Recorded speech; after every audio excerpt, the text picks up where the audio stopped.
my number one tip for new writer, if you want to do narrative comedy, it's character, character, character. Everything else comes and falls into place after the character. It doesn't matter whether you've set your show on Mars, on a bin van, on in a light bulb processing factory. It's like, yeah, there hasn't been a sitcom for a long time in a funeral parlor. It doesn't mean that someone is going, where's my funeral parlor sitcom?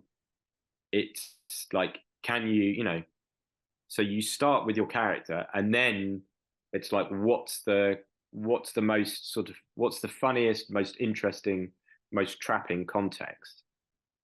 It's like David Brent is the perfect example. It's like, here's a guy that wants to be a star. He wants to be the cool guy at the party.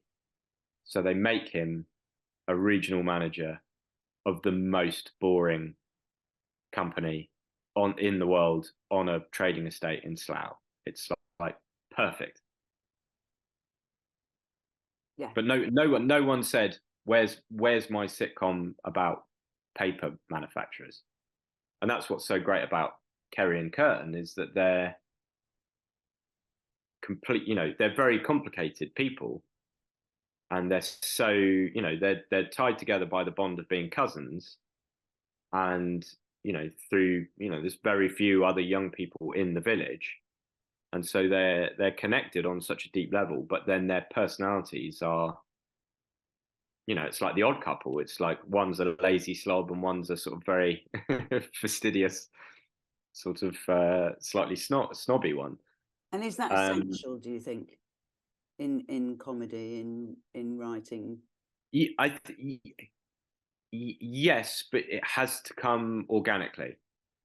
Like that's and that's what makes it hard. It's like, I'm sure we've all read outlines or scripts where the characters are all opposite, and actually it doesn't sustain, because you'd just be like, well, you just leave.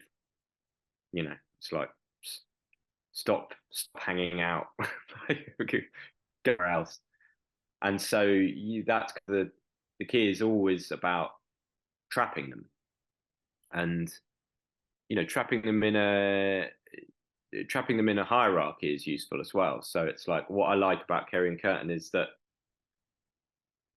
in lots of ways Kerry is the dominant partner, but actually she needs Curtin more than Curtin needs her. And so that's a dynamic that you can always play with. And it's just like, sorry. No, carry on. I didn't want to interrupt you, and I did.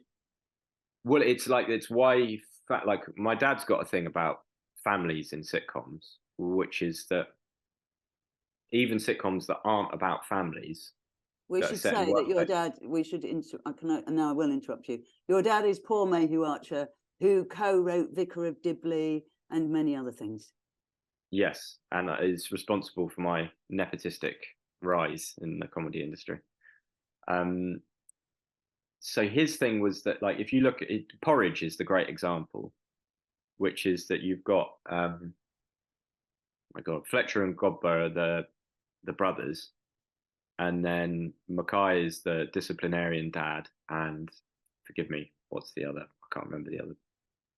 The tall warden, but he's like the soft mum, and so you have all of the interdynamics of a family unit with all the playfulness and the love and the hate, but it's just played out in a prison, and they're not actually related.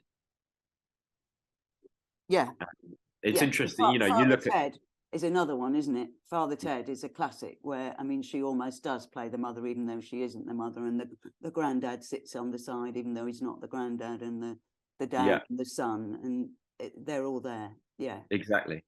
And it's because you want your lead characters to be stuck in the middle.